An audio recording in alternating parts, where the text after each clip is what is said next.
কে হচ্ছে দুপুর শুভ দুপুর সবাইকে সালাম। সামনে আমাদের বিসিএস প্রিলি পরীক্ষা অনেকগুলো আছে, রিটার্নও আছে, ভাইভাও আছে। এর থেকে বড় সার্কুলার তেমন আসেনি।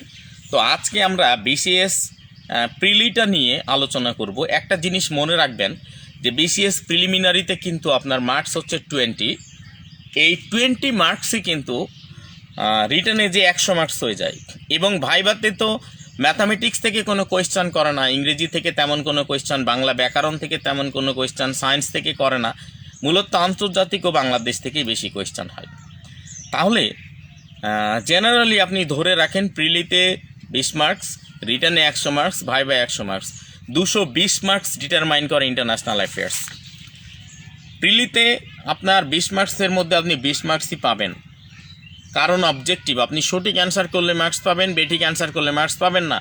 অনেক বড় বড় বিসিএস সেলিব্রিটি আমার মনে হয় না ইন্টারন্যাশনাল সম্পর্কে খুব বেশি দক্ষতা রেখে অনেক কথা বলে। প্রথম কথা যেটা বলে, যেটা 10-12-এর বেশি মার্কস পাওয়া যায় না। This is vague and fake idea. আপনি 20-এর মধ্যে 20ই পাবেন। If you provide a great amount of effort upon international affairs according to PSC syllabus, you can accumulate, you can maximize the marks, 100% marks. তাহলে পড়বেন কোনটা? সবচেয়ে বড় কথা এটা। অনেকগুলো পড়ে আপনি কোনো কিছু কমন পান না, কিন্তু এর থেকে অল্প আপনার টোটাল প্রিপারেশানের 25% এফোর্ট দিলেই আপনি প্রিলিতে 20-এর মধ্যে 20 পাবেন। এইটাই যে রিটার্নে 100 মার্কস হয়ে যাবে, এটাই ভাইভাতে 100 মার্কস হয়ে যাবে। তাহলে প্রস্তুতিটা কিভাবে নেবেন? আমি as a student of international relations in Dhaka university, as a senior faculty of BCS confidence of international affairs, I got have lots of experience and potentiality on this sector.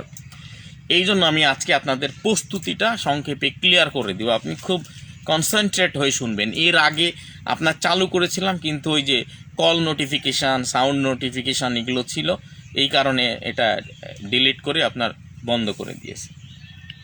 তো মনে রাখবেন 20 মার্কসের মধ্যে প্রথম বলছে বৈশ্বিক ইতিহাস, আঞ্চলিক ও আন্তর্জাতিক ব্যবস্থা, ভূ রাজনীতি। এই চ্যাপ্টারটায় আপনার 4 মার্কস আছে। এখন প্রথমে আমরা দেখি বৈশ্বিক ইতিহাস থেকে 2 মার্কস আসে। এই বৈশ্বিক ইতিহাসে আপনি প্রস্তুতিটা কীভাবে নেবেন? জেনারেলি মনে রাখবেন, হোয়াট ইজ গ্লোবাল হিস্টোরি, কোথায় থেকে শুরু হয়েছে? 1919 সালে, 1918 সালে যখন আপনারা জানেন মার্কিন প্রেসিডেন্ট উড্রো উইলসন তার বিখ্যাত 14 দফা দিয়েছিল। এই 14 দফার ভিত্তিতে 1919 সালে পৃথিবীর প্রথম গ্লোবাল অর্গানাইজেশন আপনার লিগ অব নেশনস প্রতিষ্ঠিত হয়েছে। ফলে সমগ্র পৃথিবী এক প্ল্যাটফর্মে চলে এসেছে। এর আগে ছিল Chinese history, European history, African history, American history. They are totally different than each other. কিন্তু এই সিচুয়েশনটা এমন হলো যে সব পৃথিবীর মানুষই এক প্ল্যাটফর্মে চলে আসলো। তাহলে 1919 থেকে বৈশ্বিক ইতিহাস শুরু হয়। তাহলে আপনি প্রস্তুতিটা কোথায় থেকে নেবেন? এখন দেখেন, আমরা মুক্তিযুদ্ধ পড়ি, এর জন্য ভাষা আন্দোলনে যাই, তারপরে ধরেন 1947-এ যাই, ঠিক আছে, কারণ ব্যাকগ্রাউন্ডটা জানা দরকার। Those people haven't any idea on root, he can't generate idea on branch. যে শিকড় থেকে সৃষ্টি করতে পারে না, সে শেখরে যেতে পারে না। তাহলে জেনারেলি কোন কোন ঘটনাগুলো গোটা পৃথিবীকে বৈশ্বিক ইতিহাসে আসতে সহায়তা করেছে, এই বিষয়গুলো আপনাকে জানতে হবে। আপনি খাতা কলমের দিকে যাবেন না, লেখালেখির দিকে যাবেন না। এটা শেয়ার করে রাখলেই আপনি বারবার এগুলো শুনেই আপনি করতে পারবেন। আমি নিশ্চয়তা দিলাম 20-এর মধ্যে 20ই কমন পাবেন যদি আপনি এইভাবে পড়েন। এখন 20 মার্ক পাবেন কি না এটা আপনার উপর ডিপেন্ড করবে। তো জেনারেলি একটা জিনিস আপনি বোঝার চেষ্টা করেন। প্রথম কথা আমি যেটা বলি, 1776 আপনার 76 সালের 4ই July United State of America proclaimed independency, emancipation for American people. এই 1776 সালের 4ই জুলাই আমেরিকার যে স্বাধীনতা ঘোষণা, এই বিষয়টাই হচ্ছে আপনার সমগ্র ইউরোপ সহ সমগ্র পৃথিবীকে প্রভাবিত করা শুরু করে। কী কারণে শুরু করে? কারণ সমগ্র পৃথিবী ইউরোপিয়ানদের দখলে। The sun of British empire never be set, the sun of British empire never be set. British এম্পায়ারে কখনো সূর্য অস্ত যায় না। অস্ট্রেলিয়া, ফিজি, নিউজিল্যান্ড, these are under British territory. Hong Kong, Kowloon, these are British territory. India British territory. তারপরে African কান্ট্রিগুলো British territory, তারপরে ইউরোপে ব্রিটিশ টেরিটরি আছে, আমেরিকাতেও আছে। এই জন্য ইউএসএ যেহেতু ব্রিটিশ কলোনি ছিল, এই বিষয়টাই সমগ্র পৃথিবীর ইতিহাসকে প্রভাবিত করা শুরু করে। তো জেনারেলি এরপরে ধরেন 1781 সালে মার্কিন যুক্তরাষ্ট্র কী হলো, এই যুদ্ধে পরাজিত হলো। দিয়ে এই যুদ্ধে আবার ফরাসিরা যোগ দিল, ডাচরা, স্প্যানিশরা যোগ দিল। ফলে হচ্ছে 1982 সালে এই যুদ্ধে বিজয়ী হলো ইউএসের লোকেরা। দিয়ে ভার্সাই চুক্তি নামে 4টা চুক্তি করলো 1982 থেকে 83 পর্যন্ত। এর মধ্যে অন্যতম 3টা চুক্তি হচ্ছে স্বাধীনতা সম্পর্কিত। এই হাওয়াটাই লাগলো যে আপনার হচ্ছে ফ্রান্সে, যে 1789 14 জুলাই ফরাসি বিপ্লব হলো। চারিদিকে নেপোলিয়নিক ওয়ার ছড়িয়ে পড়লো, নেপোলিয়ন ক্ষমতায় আসলো 1799। 1804 সালে তিনি সম্রাট হিসেবে নিজেকে ঘোষণা করলেন। এরপরে ধরেন নেপোলিয়ন সমগ্র ইউরোপের ওপর কন্ট্রোল করে নিল। পরে হচ্ছে 1813 সালে লাইপিজ ওয়ার, এবং 1815 সালে আপনার হচ্ছে ওয়াটারলু ওয়ারে নেপোলিয়ন পরাজিত হলো। নেপোলিয়ন যখন পরাজিত হলো, আপনার 1815 সালে ইউরোপিয়ানরা ভিয়েনায় একত্রিত হয়েছিল, কংগ্রেস অফ ভিয়েনা। এখান থেকে তারা বলল, আমরা যদি ঐক্যবদ্ধ না হই, আমরা যদি কূটনৈতিক কার্যক্রম দিয়ে আমাদের প্রবলেম সলভ না করি, নেপোলিয়নের মতো আরও অনেকের রাইজ হবে। এখান থেকে Congress of Vienna, concert of Europe থেকে অনেক জল ঘোলা করে প্রথম বিশ্বযুদ্ধ হলো। প্রথম বিশ্বযুদ্ধ থেকে 1919 সালে বৈশ্বিক ইতিহাস প্রতিষ্ঠিত হলো। তাহলে মোটামুটি বৈশ্বিক ইতিহাসের জন্য আপনার বিগিনিং এবং স্টার্টিং পয়েন্ট হবে আপনার proclamation of emancipation of United State of America. সোজা কথা হচ্ছে মার্কিন যুক্তরাষ্ট্রের স্বাধীনতার সূচনা। এবং এখান থেকে আপনি 1991 সালে সোভিয়েত ইউনিয়ন ভেঙে যে 15টা পুঁজিবাদী রাষ্ট্র সৃষ্টি হলো, এরপরে 1992 যুগোস্লাভিয়া ভেঙে 7টা রাষ্ট্র সৃষ্টি হলো। এই পর্যন্ত গ্লোবাল হিস্টোরি আপনাকে মিনিমাম এই পর্যন্ত জানতে হবে। এরপর গ্লোবালাইজেশন শুরু হলো। গ্লোবালাইজেশনের 1991 সাল পর্যন্ত আপনাকে মাস্ট জানতে হবে আঞ্চলিক ও আন্তর্জাতিক ব্যবস্থা। এখানে 2টা ব্যাপার আছে, একটা হচ্ছে আঞ্চলিক, একটা হচ্ছে আন্তর্জাতিক। তাহলে আঞ্চলিক ব্যবস্থার প্রথম ব্যাপার যেটা, পৃথিবীর বিভিন্ন রিজিয়ন আছে, আমরা এটাকে কান্ট্রি বা কন্টিনেন্ট বলছি না।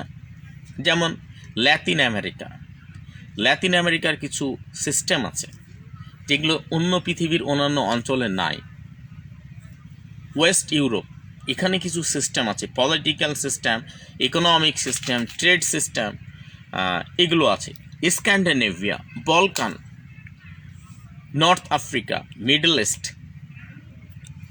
Arabian peninsula, Middle Asia, South East Asia, Oceania. তাহলে এই অঞ্চলগুলোর কিছু সিস্টেম, কিছু সাবসিস্টেম আছে, এগুলো আপনাকে জানতে হবে। এরপরে আন্তর্জাতিক ব্যবস্থা। আন্তর্জাতিক ব্যবস্থার মধ্যে আপনাকে যে বিষয়টা জানতে হবে সবচেয়ে বেশি, সেটা হচ্ছে globalisation. Globalisation, new world order, এটা জানতে হবে। তাহলে বৈশ্বিক ইতিহাসের জন্য আপনি 1776 সালে 4 জুলাই আমেরিকার স্বাধীনতা যুদ্ধ থেকে 1991 পর্যন্ত পড়তে হবে। এরপরে আঞ্চলিক ব্যবস্থার জন্য বলকান, তারপরে হচ্ছে Baltic, Caucasus, Scandinavia, Latin America, middle east, central Asia, Asia Pacific, যেগুলো কনফ্লিক্ট জোন, এই বিষয়গুলো, এগুলো যেগুলো পৃথিবীতে প্রভাব বিস্তার করে, এগুলো জানতে হবে।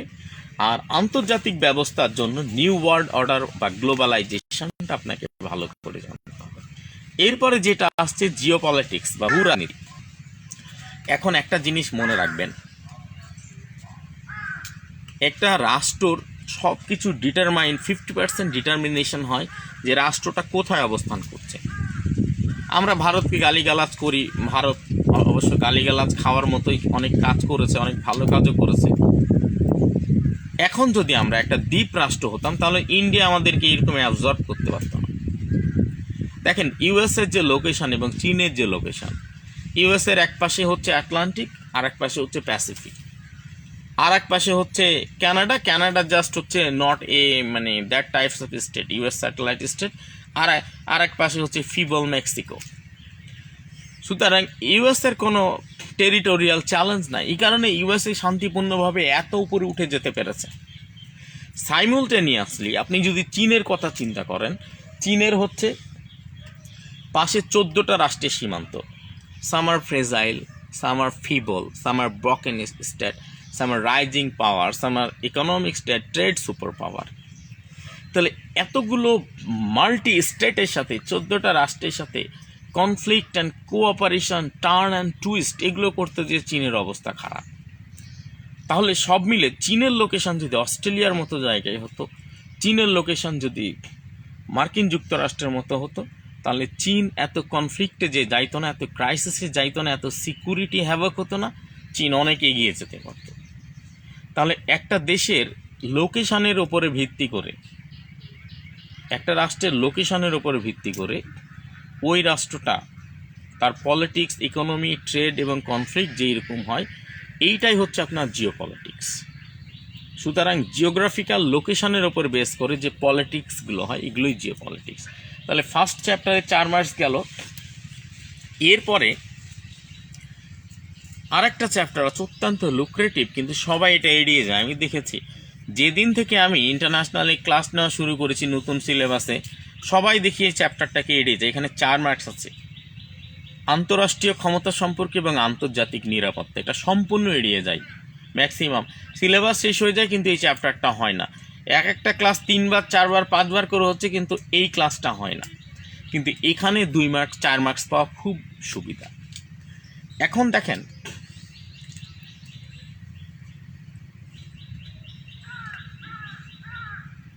আন্তঃরাষ্ট্রীয় ক্ষমতা মানে হচ্ছে state to state relation. India Bangladesh relation, এটা হচ্ছে bilateral relation. India Bangladesh Myanmar China, এটা হচ্ছে মাল্টিলেটারাল রিলেশন। এরপরে দেখেন এশিয়ার সাথে আপনার যে আসেম, এশিয়ার সাথে ইউরোপের যে রিলেশন, এটা হচ্ছে কন্টিনেন্টাল রিলেশন। এবং জাতিসংঘের মাধ্যমে সমগ্র বিশ্বের সাথে এটা আমাদের হচ্ছে গ্লোবাল রিলেশন। তাহলে আমরা যেমন মিয়ানমারের সাথে আমাদের রিলেশন আছে, ইন্ডিয়ার সাথে আছে বাইলেটারাল রিলেশন আছে, মিয়ানমার ইন্ডিয়া চায়নার সাথে মাল্টিলেটারাল রিলেশন আছে, ইউরোপিয়ান ইউনিয়নের মেম্বার হিসেবে জার্মানির গোটা কন্টিনেন্টাল এবং ব্রিটেনকে, ইউএসএকে সমগ্র পৃথিবীর সাথে রিলেশন মেনটেন্যান্স করতে হয়। তাহলে স্টেট টু স্টেট রিলেশন, যে ডিপ্লোম্যাটিক রিলেশন, এই রিলেশনটাই হচ্ছে আপনার হচ্ছে আন্তঃরাষ্ট্রীয় ক্ষমতা সম্পর্ক। তাহলে এই আন্তঃরাষ্ট্রীয় ক্ষমতা সম্পর্কের জন্য যে 2 মার্কস আছে, আমি লক্ষ্য করে দেখেছি প্রথম 2 মার্কস হচ্ছে 1 মার্কস আসে বাংলাদেশের সাথে বিশ্বের বিভিন্ন রাষ্ট্রগুলোর যে সম্পর্ক, আর দ্বিতীয় আসে বিশ্বের বিভিন্ন রাষ্ট্রগুলোর সাথে অন্যান্য রাষ্ট্রের যে রিলেশনস। তাই বাংলাদেশের সাথে রিলেশনসের জন্য সবচেয়ে গুরুত্বপূর্ণ যে 3টা ইন্ডিকেটর, একটা হচ্ছে মিয়ানমার, একটা হচ্ছে ইন্ডিয়া, আর একটা হচ্ছে চায়না। আপনি বারবার ইউএসএ নিয়ে পড়ছেন, ইউএসএ থেকে কোয়েশ্চেন এসেছে, but those time and this time is totally difference. আর আন্তর্জাতিক নিরাপত্তা, এখন পৃথিবীতে সিকিউরিটি জন্য কি পড়বেন এই 2 মার্কস নিশ্চিত করার জন্য? প্রথমে আপনাকে লক্ষ্য রাখতে হবে হু আর দ্য সিকিউরিটি অ্যাক্টর। তাহলে সিকিউরিটি নিয়ন্ত্রণ করে কারা? প্রথম সিকিউরিটি অ্যাক্টর যেটা, সেটা হচ্ছে ইউনাইটেড নেশনস সিকিউরিটি কাউন্সিল, জাতিসংঘ নিরাপত্তা পরিষদ। দ্বিতীয় সিকিউরিটি অ্যাক্টর হচ্ছে United Nation peace keeping mission, জাতিসংঘ শান্তিরক্ষী বাহিনী। এখন আমরা সর্বোচ্চ সেনা প্রেরণকারী, এই জন্য এখানে একটু বেশি গুরুত্ব দিবেন। তৃতীয় সিকিউরিটি অ্যাক্টর হচ্ছে ন্যাটো এবং রিজিওনাল সিকিউরিটি এজেন্সি, যেমন হচ্ছে আপনার আনজুস আছে, তারপরে আপনার বিভিন্ন সময় ছিল সেন্টো, সিয়েটো, এগুলো। এরপরে আরও কিছু স্টেট সিকিউরিটি অ্যাক্টর আছে, যেমন হচ্ছে আপনার USA, China, they are the big factor. এদের সিকিউরিটি স্ট্র্যাটেজিটা কি? যেমন চীনের হচ্ছে ইন্দো প্যাসিফিক স্ট্র্যাটেজি, এই স্ট্রিং অফ পালস। ইউএসের হচ্ছে ইন্দো প্যাসিফিক স্ট্র্যাটেজি। তারপরে চীন যেমন ইকোনমিক করিডোরের নামে হচ্ছে ওয়ান বেল্ট ওয়ান রোড চালু করছে, পোলার ওয়ান বেল্ট ওয়ান রোড চালু করছে। তারপরে এরা পরস্পরকে কিভাবে সিকিউরিটি অ্যালায়েন্স, নিরাপত্তার চুক্তি, রাশিয়ার সাথে জাপানের কিভাবে আছে, রাশিয়ার সাথে চীনের কিভাবে আছে, জাপানের সাথে ইউএসের কিভাবে আছে, কিভাবে এরা আর্মামেন্ট করছে, অস্ত্র নতুন নতুন তৈরি করছে, কিভাবে ডিসআর্মামেন্ট করছে, ডিসআর্মামেন্ট মানে নিরস্ত্রীকরণ করছে, কি নিরস্ত্রীকরণ চুক্তিগুলো, ম্যাসিভ মার্কস এখান থেকে আসে, অল্পতেই ম্যাসিভ মার্কস আসে। তাহলে জেনারেলি সিকিউরিটি থেকে মার্কস পাওয়া খুব সোজা। সিকিউরিটি থেকে প্রথম মার্কস যেটা পাবেন, সিকিউরিটি অ্যাক্টরগুলো কারা, United Nation Security Council, United Nation peace keeping mission, NATO এবং regional security organization, security agent, security actor USA, China, Russia, তাদের সিকিউরিটি স্ট্র্যাটেজি এবং সিকিউরিটি কনফ্লিক্ট। এরপর দেখবেন যে তাদের আর্মামেন্টস, তারা কী কী অস্ত্র তৈরি করেছে, কত কত সামরিক ঘাঁটি আছে। এরপরে লক্ষ্য করবেন যে তাদের কিভাবে তারা নিরস্ত্রীকরণ করছে। নিরস্ত্রীকরণ থেকে প্রতি বিসিএসে 2-3টা করে কোয়েশ্চান আসে, তাহলে আপনার 8 মার্কস গেল।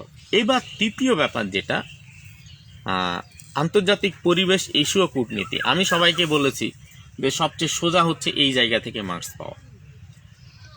এখান থেকে প্রচুর মার্কস আপনার স্যাচুরেটেড হয়, মানে বারবার মার্কস আসে। তাহলে পরিবেশ ইস্যু, পরিবেশের জন্য ইস্যু থেকে 2টা মার্কস আসে। পরিবেশ ইস্যুগুলো কী কী?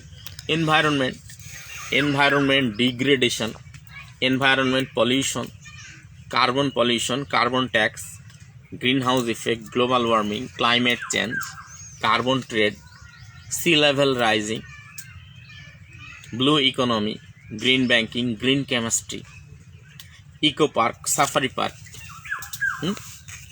Climate refugee. These all are climate issue.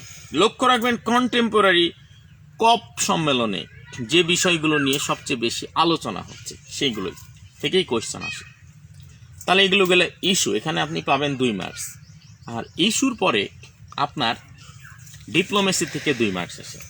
Diplomacy খুবই সোজা, this is not difficult that, কিন্তু এগুলো ধারে কাছে আপনারা কোনোদিন যান না। পরিবেশ ইস্যুর জন্য আপনি, ডিপ্লোমেসির জন্য আপনাকে 7টা কনভেনশন পড়তে হবে। ওয়েটল্যান্ডের জন্য রামসার কনভেনশন, ওজোন স্তরের জন্য ভিয়েনা কনভেনশন, তারপরে আপনার হচ্ছে বায়োডাইভার্সিটি কনভেনশন 1992 সালে জীববৈচিত্র্যের জন্য, ক্লাইমেট চেঞ্জের জন্য ইউএনএফসিসি, United nation framework convention for climate change. তারপর আপনার কেমিক্যাল পলিউশনের জন্য, কেমিক্যাল পলিউশনের জন্য আপনার বাসিল কনভেনশন। তাহলে টোটাল এই 7টা কনভেনশন করতে হবে। এনভায়রনমেন্টের যে 7টা দিক আছে এটার জন্য 7টা কনভেনশন করতে হবে। এরপরে 3টা প্রোটোকল করতে হবে। 3টা প্রোটোকল মধ্যে আপনার Montreal protocol, Kyoto protocol, Cartagena protocol. Montreal protocol সমুদ্র দূষণ রোধ করে ওজোন স্তরের ক্ষয় করা, তাহলে পানির জন্য মন্ট্রিল, বাতাসের জন্য কিয়োটো এবং স্থলভাগের জন্য কার্টাগেনা প্রোটোকল। মন্ট্রিল প্রোটোকল আপনার 87-তে স্বাক্ষর করে 89-এ কার্যকর করা হয়, কিয়োটো হচ্ছে 97 আর কার্টাগেনা 2000। তাহলে এনভায়রনমেন্ট থেকে আপনি এই মার্কসগুলো পাবেন। এরপরে আরেকটা থাকলো ট্রেডিশনাল, যেটা আন্তর্জাতিক সংস্থা, সংগঠন এবং বৈশ্বিক অর্থনৈতিক প্রতিষ্ঠান। এখানেও মার্কস পাওয়া খুব সোজা। বৈশ্বিক অর্থনৈতিক প্রতিষ্ঠান যারা সমগ্র পৃথিবী জুড়ে কাজ করে, বিশ্বকে প্রভাবিত করে, এই প্রতিষ্ঠানগুলোর সংখ্যা খুব বেশি না। কেন জানি বৈশ্বিক অর্থনৈতিক প্রতিষ্ঠানের জায়গায় আপনারা খালি আঞ্চলিক অর্থনৈতিক প্রতিষ্ঠানগুলো পড়েন। বৈশ্বিক অর্থনৈতিক প্রতিষ্ঠান পৃথিবীতে প্রভাব বিস্তারকারী মাত্র হচ্ছে কয়টা? 3টা। একটা হচ্ছে আইএমএফ, একটা হচ্ছে ওয়ার্ল্ড ব্যাংক, একটা হচ্ছে WTO। এখন দেখা যাচ্ছে যে আইএমএফ এর অধীনে আইএমএফ এর structural plan, structural adjustment plan, sap যেটাকে বলে, ওয়াশিংটন কনসেনসাস। এরপরে আপনার ওয়ার্ল্ড ব্যাংকের হচ্ছে আইডিবি, আইএফসি, তারপরে মিগা, আইসিএসআইডি, এগুলো যে 5টা অর্গান আছে। তাহলে সমগ্র পৃথিবীর ইকোনমিকে নিয়ন্ত্রণ করে ওয়ার্ল্ড ব্যাংক, মনিটারি বা ফিন্যান্সকে নিয়ন্ত্রণ করে আইএমএফ, এবং গোটা পৃথিবীর ট্রেড, ইন্টারন্যাশনাল ট্রেডকে নিয়ন্ত্রণ করে ডাব্লিউটিও। তাহলে এই সিস্টেমগুলো শুধু উদীয়মান রাষ্ট্রগুলোকে দাবিয়ে রাখার জন্য এবং ইউএসএ সহ ওয়েস্ট ইউরোপিয়ান কান্ট্রির স্বার্থ সংরক্ষণের জন্য কাজ করছে। এটা কে বলছে? এইটা বলছে চাইনা, ইন্ডিয়া, ব্রাজিল, সাউথ আফ্রিকার মতো রাইজিং পাওয়ারগুলো।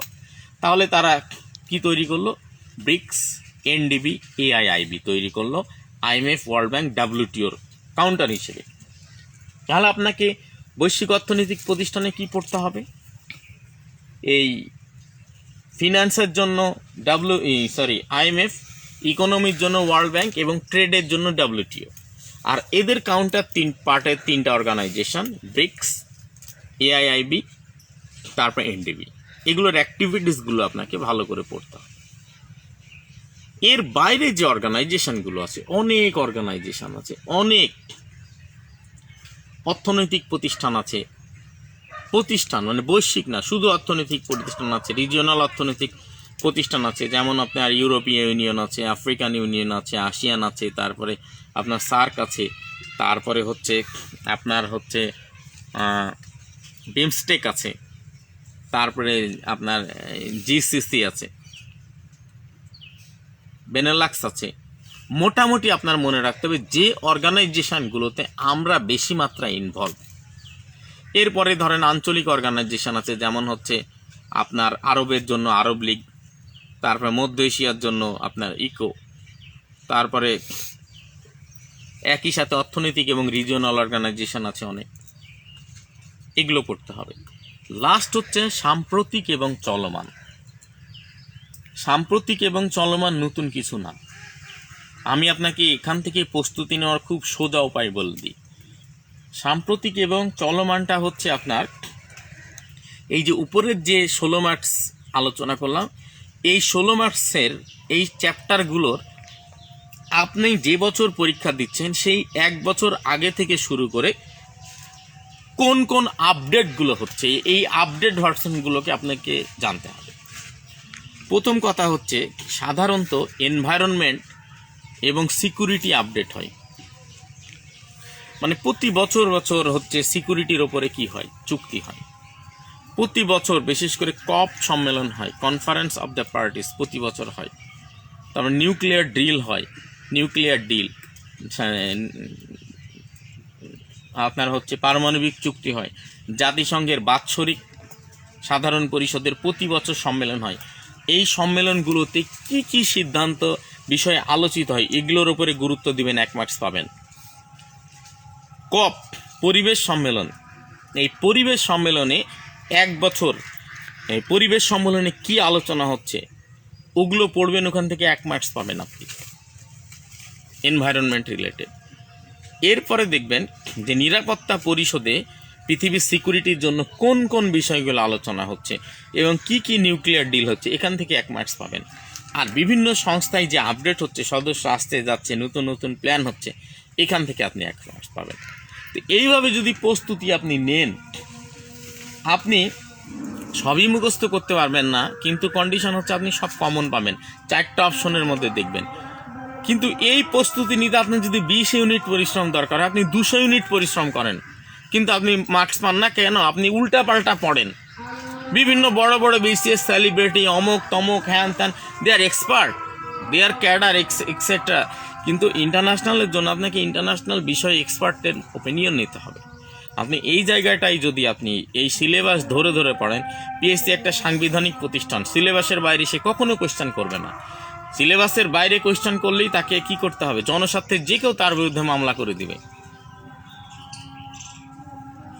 কিন্তু এইটা যে সিলেবাসের মধ্যে এই প্রশ্নটা, এটা অনেকে বোঝার, অনেকের অ্যাবিলিটি নাই, এই কারণে তারা বলে যে সিলেবাসের বাইরে কি হয়েছে, কোয়েশ্চেন হয়েছে। সিলেবাসের বাইরে কোয়েশ্চেন হয় না, সিলেবাসের মধ্যেই কোয়েশ্চেন হয়, কিন্তু সিলেবাসের মধ্যে যে কোয়েশ্চেন, এটা বোঝার অ্যাবিলিটি থাকে না। তো সিলেবাস ধরে পড়বেন। আর আপনাদেরকে কিছু জিনিস দেখাই, সেটা হচ্ছে আপনি জানেন যে আমার একটা মোটামুটি বড় প্রজেক্ট আছে। আপনার বসন্তের নতুন আগমন দেখেন কি চমৎকার মুকুলে ছেয়ে গেছে। আমরুপালি, খিরসা থেকে শুরু করে ল্যাংড়া, ফজলি, অল আর ব্লুম। বসন্ত যদি কোথাও থাকে আমার এগ্রো প্রজেক্টের বাগানগুলোতে আছে। চারিদিকে তাকিয়ে দেখেন কি পরিমাণ মুকুল ধরেছে, দেখেন মুকুলে ছেয়ে গেছে। আসলে আপনাকে দেখাইতে পারবো, কিন্তু সুগন্ধটা তো আমি কি করতে পারবো না, দেখাইতে পারবো না। সুগন্ধটা যদি শুনতেন, দেখেন কি ব্যাপক হারে মুকুল ধরেছে, গোটা গাছ মুকুলে ছেয়ে গেছে। আপনি প্রচুর পরিমাণে, এটা হচ্ছে আপনার ল্যাংড়া, এইটাও ল্যাংড়া, এই যে খিরসা। দেখেন বসন্ত, আপনাদেরকে বসন্তের এই চিরন্তন রূপ আমি দেখাচ্ছি। এই দেখেন মুকুল, আপনি তো সুগন্ধ পাবেন না, কিন্তু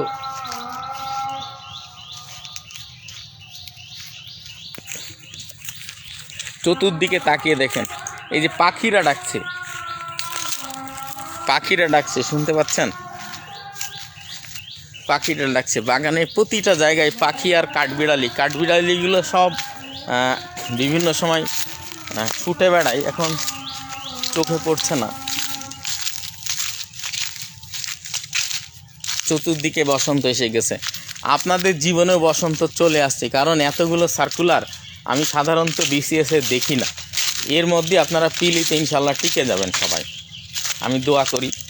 আমি সর্বাত্মক চেষ্টা করব নিয়মিত ছোটোখাটো বিষয়গুলো নিয়ে আসতে।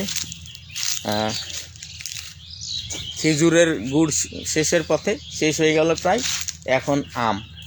প্রকৃতি আমাদেরকে প্রাচুর্য দিয়ে ভরিয়ে দিয়েছে। তো ঠিক আছে, সবাই ভালো থাকবেন, সবাইকে ধন্যবাদ, আমার জন্য দোয়া করবেন।